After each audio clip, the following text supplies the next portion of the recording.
favour?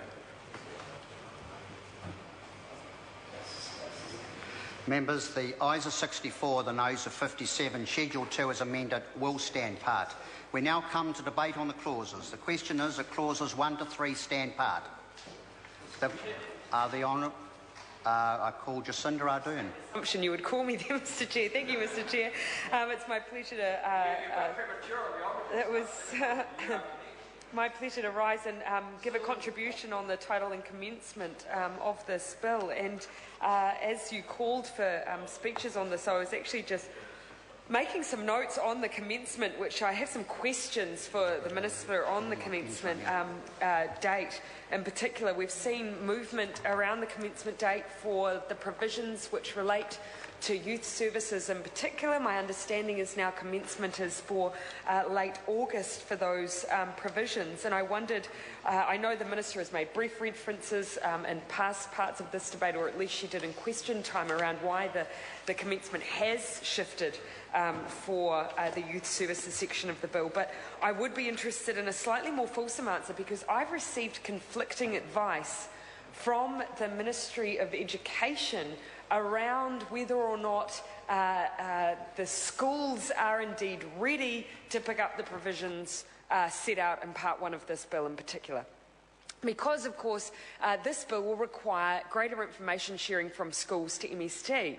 And my understanding is that education at this point says that there are two management systems that might be used to get information, either on Enroll or the student management system. They're quite different systems. Enroll, as my understanding, doesn't capture all of the information that MST would require in order for them to carry out the basics of, for instance, contacting a school leaver to find out whether they require a youth services in order to place them into further education, training or work.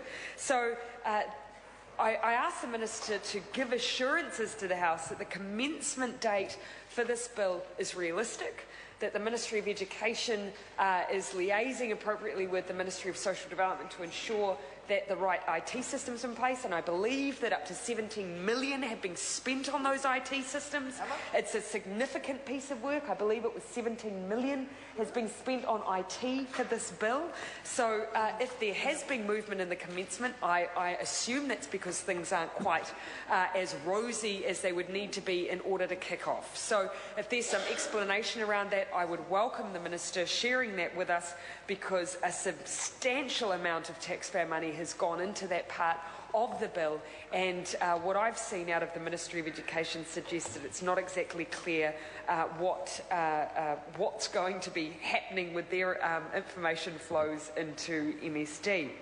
I also note commencement for the provisions that relate to work testing kicks in October. I'd be interested in the Minister sharing the rationale for how much time is required for work and income to make such significant policy changes. I assume that this is based on advice from officials that October gives relevant time to advise case managers of how the new system will operate.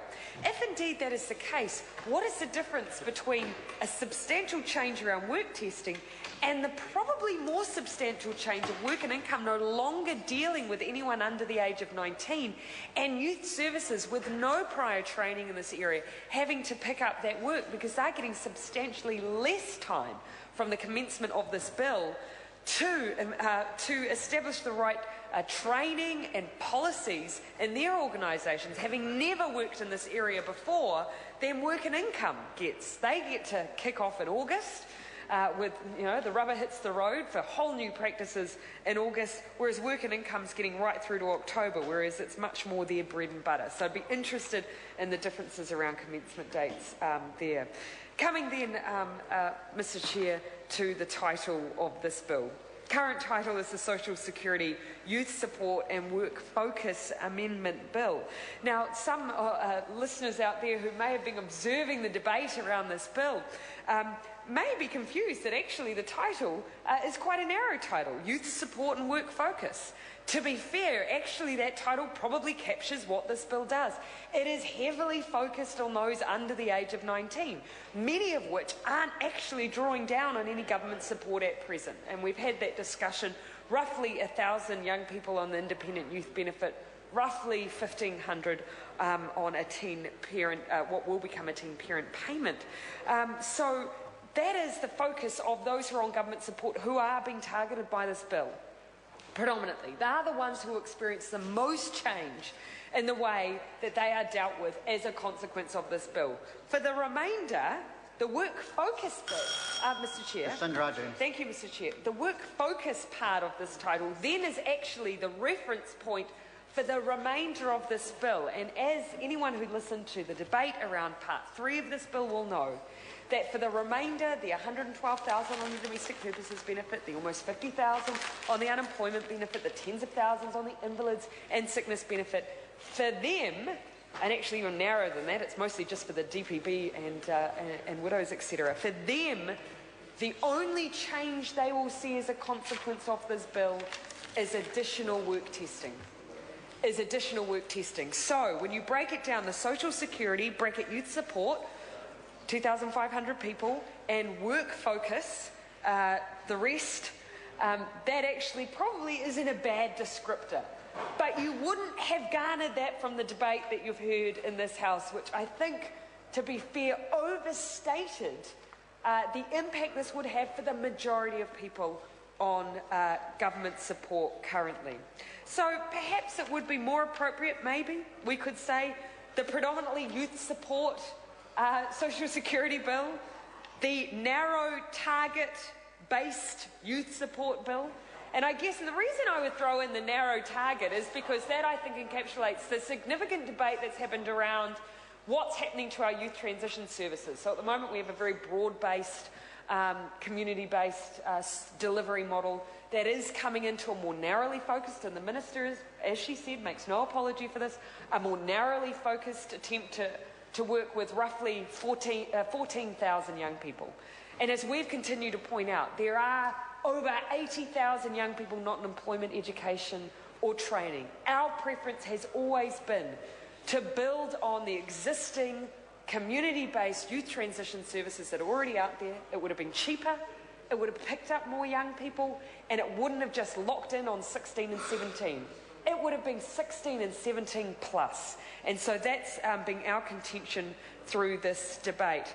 But also, if we were, I think, to be slightly more realistic about the work focus part of the title of this bill, it would be the work focus without the work bill. And this isn't just rhetoric. I mean, this is fact. I can see the chair of the Select Committee is getting agitated by my use of evidence. I know it's a pesky thing, facts. Never let it get in the way of some useful rhetoric. But almost 18,000 people were drawing down an unemployment benefit at the time that the government came in. Granted, a recession kicked in. We've always acknowledged that. And we're now sitting at closer to roughly 50,000.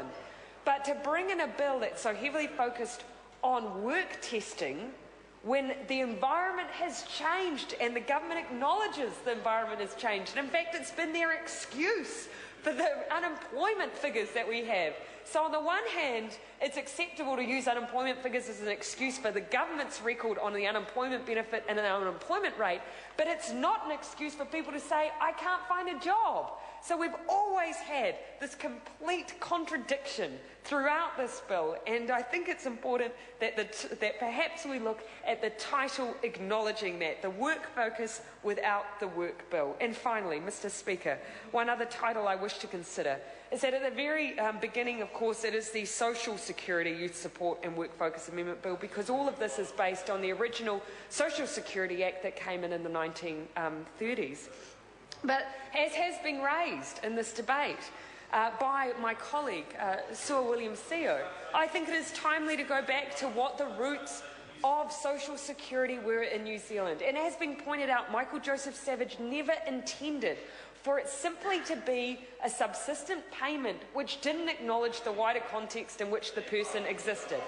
He always said that as social security should exist alongside appropriate health, education and a pension scheme. That was always the context in which he referred to this. We have lost the context.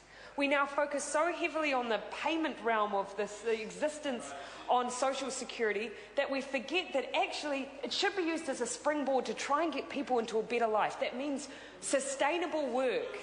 And that bill, Mr. Sabin, explain to me how work testing does anything other than say to someone, go out with a booklet and come back at the end of the week and show me 100 signatures that showed you asked 100 people for a job. What if that person doesn't have the skills? What if that person hasn't been in the workforce for 5 years and has no job skills to get into further employment? The welfare system should not be static or passive.